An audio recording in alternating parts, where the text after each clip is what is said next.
Le jour de l'examen, vous tirerez une fiche au hasard entre la 1 et la 2 pour déterminer les parcours à effectuer. Chaque fiche comporte 3 thèmes qui contiennent chacun 2 vérifications. Il y a donc 6 vérifs par fiche et 12 en tout. L'inspecteur choisira la vérification que vous effectuerez pour chaque thème. Vous aurez 3 vérifs à effectuer. L'inspecteur vous les énonçant, il n'y a plus besoin de réciter par cœur l'intégralité de la vérification.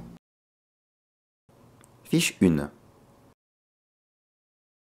Je vérifie que mon moteur démarre, que mes témoins d'alerte s'éteignent sur le tableau de bord et que mon coupe-circuit fonctionne. Je vérifie que mon embrayage a une bonne garde de 5 mm et que mon câble n'est pas effiloché. Je vérifie que ma poignée de gaz a une bonne rotation et un bon retour. J'explique à l'inspecteur que le niveau d'huile doit être compris entre le minimum et le maximum avec la moto droite. Cette position n'est pas exigée. La flèche de la chaîne, c'est-à-dire la tension, doit être comprise entre 2 et 4 cm avec la moto sur la béquille.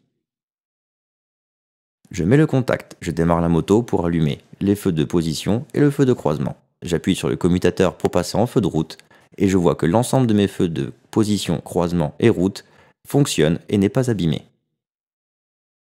Je vérifie que mes clignotants gauche à l'avant et à l'arrière sont en bon état et fonctionnent, y compris pour les clignotants droits à l'avant et à l'arrière.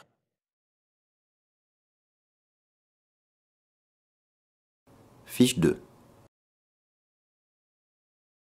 Je vais devoir vérifier que ma colonne de direction ne comporte pas de pointure. Je vais devoir expliquer à l'inspecteur qu'il va falloir délester la roue avant à l'aide d'une béquille centrale et tourner le guidon de butée à butée pour vérifier qu'il n'y ait pas de résistance. Je vérifie mon niveau de liquide de frein avant, la moto doit être droite et le niveau doit être au-dessus du niveau minimum. Pour le liquide de frein arrière, le niveau doit être compris entre le minimum et le maximum. Je vérifie un pneumatique au choix de l'inspecteur à l'avant ou à l'arrière. Je vérifie que mon pneumatique n'a pas de déchirure ou d'hernie sur les flancs, que mes sculptures sont suffisamment profondes et que ma pression a l'air visuellement correcte. Je vérifie que mes joints SPI ne présentent pas de fuite et j'explique à l'inspecteur où s'effectue le réglage de la précharge. Je vais vérifier le bon état et le fonctionnement de mon feu de position arrière, y compris pour l'éclairage de plaque. Je vérifie ensuite que mon feu stop fonctionne avec l'aide du frein avant et l'aide du frein arrière. Je vérifie enfin que mon avertisseur sonore fonctionne.